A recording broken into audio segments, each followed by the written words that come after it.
मित्रांनो, तुम्ही पाहू शकता मुख्यमंत्री माझी लाडकी बहीण या योजनेच्या अंमलबजावणीमध्ये सुधारणेसह व्याप्ती वाढविण्याबाबत हा नवीन जी.आर. आलेला आहे.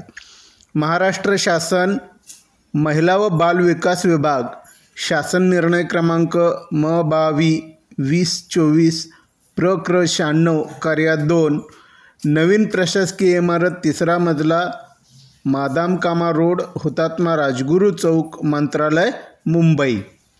तर इथून हा महाराष्ट्र शासन निर्णय जो आहे तो आलेला आहे आणि संदर्भ बघा महिला व बाल विकास विभाग शासन निर्णय क्रमांक M22/2024 तो आत्ताच मी तुम्हाला सांगितलेला आहे. तर अशा प्रकारे हा निर्णय इथं तुम्हाला दिसतो आहे. आता इथं शासन निर्णय म्हणून दिलेला आहे वरती आणि काय म्हटलेलं आहे पहा, मुख्यमंत्री माझी लाडकी बहीण या योजनेच्या अंमलबजावणी प्रभावीपणे व सुलभतेने होण्यासाठी खालील बाबींची स्पष्टता करण्यात येथून त्यास मान्यता देण्यात येत आहे. तर अशा प्रकारे त्यांनी या काही सुधारणा केलेल्या आहेत. योजनेमध्ये काही त्रुटी होत्या त्या काढून टाकलेल्या आहेत. आता त्या काय त्रुटी काढून टाकलेल्या आहेत त्या आपण हळूहळू बघणार आहोत.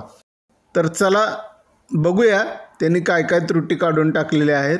मुख्यमंत्री माझी लाडकी बहीण या योजनेच्या अंमलबजावणी प्रभावीपणे व सुलभतेने होण्यासाठी खालील बाबींची स्पष्टता करण्यात येऊन त्यास मान्यता देण्यात येत आहे. आता कुटुंबाची व्याख्या काय केलेली आहे पहा.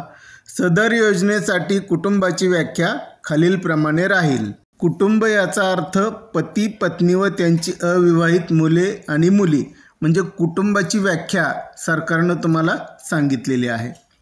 आता दुसरा नियम काय आहे बघा त्यांचा. नवविवाहित महिलेच्या बाबतीत तिचे नाव रेशन कार्डवर लगेच लावणे शक्य होत नाही.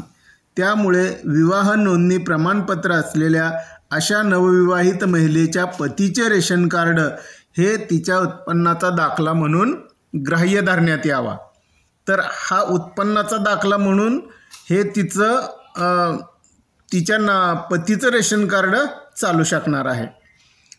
तिसरं बघा, परराज्यात जन्म झालेल्या व ती सध्या महाराष्ट्रात वास्तव्यात असेल त्या महिलेने महाराष्ट्रातील अधिवास असणाऱ्या म्हणजे रहिवासी असणाऱ्या पुरुषांबरोबर विवाह केला असेल तर अशा बाबतीत त्यांच्या पतीचे जन्मदाखला किंवा शाळा सोडल्याचे प्रमाणपत्र किंवा रहिवासी दाखला ग्राह्य धरण्यात येईल.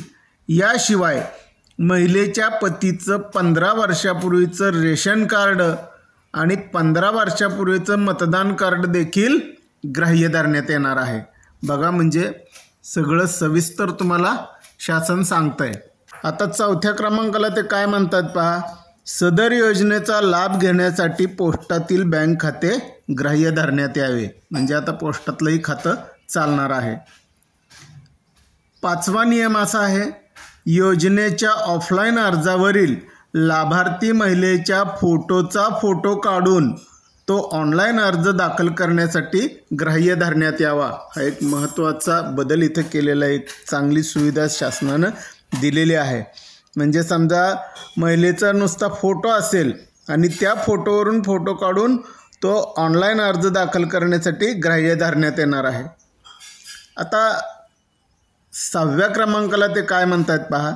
सदर योजनेअंतर्गत नागरी व ग्रामीण भागातील बालवाडी सेविका, अंगणवाडी सेविका, NULM मध्ये यांचे समूह संघटक, मदत कक्ष प्रमुख व CMM, आशा सेविका, सेतू सुविधा केंद्र व आपले सरकार सेवा केंद्र यांना पात्र महिलांचे अर्ज भरून घेण्यासाठी प्राधिकृत करण्यात येत आहे.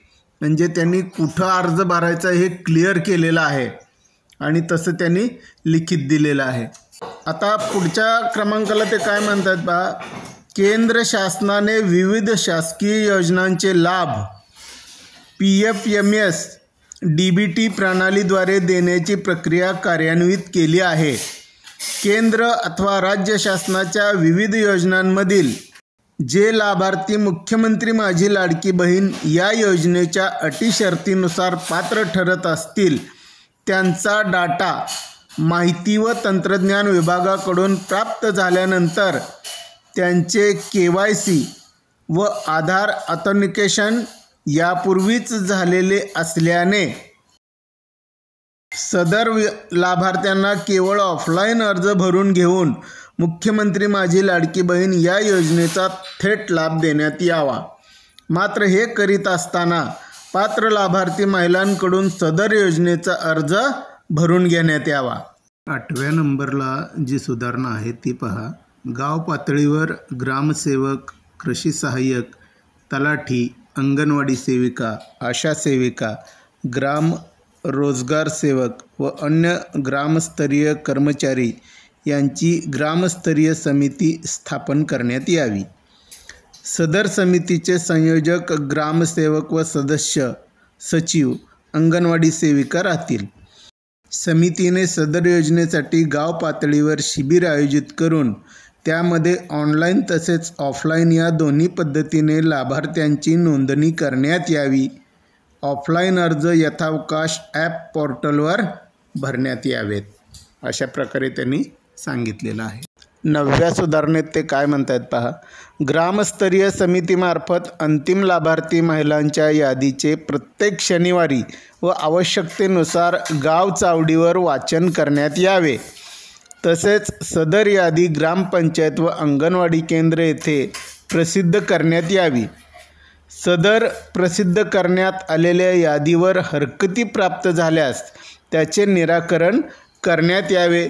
तसेच द्विरुक्ती टाळण्यात यावी। म्हणजे बघा, प्रत्येक शनिवारी आवश्यकतेनुसार गाव चावडीवर याचं वाचन करण्यात यायला हवं, जेणेकरून कुठलेही प्रकारचे वाद टाळले जातील।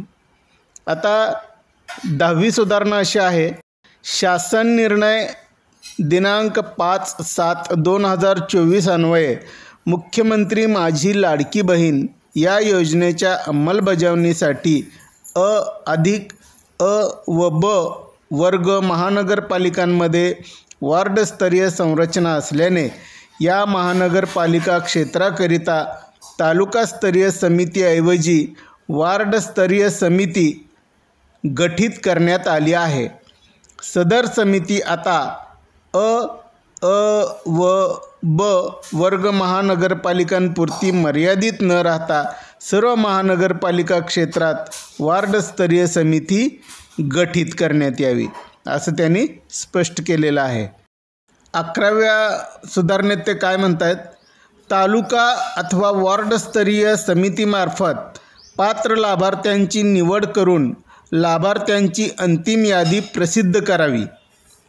जिल्हास्तरीय समितीने तालुकास्तरीय समितीवर देखरेख व संनियंत्रण ठेवण्यात यावे। म्हणजे यांनी काय सांगितलंय पहा, तर जिल्हास्तरीय समितीचं नियंत्रण आणि देखरेख या समितीवर राहिली पाहिजे, जी समिती तालुका वार्डस्तरीय राहणार आहे। आणि शेवटी ते काय म्हणतात पहा।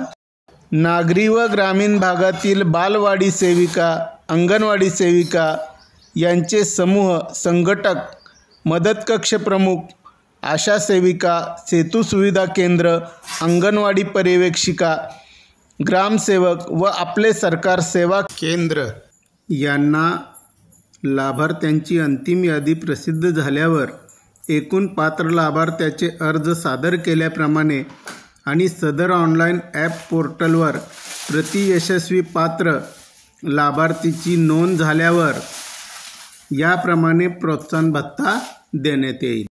चॅनलला सबस्क्राईब केलं नसेल तर लगेच सबस्क्राईब करा आणि आपलं मत व्हिडिओ खाली कमेंट करायला विसरू नका। धन्यवाद।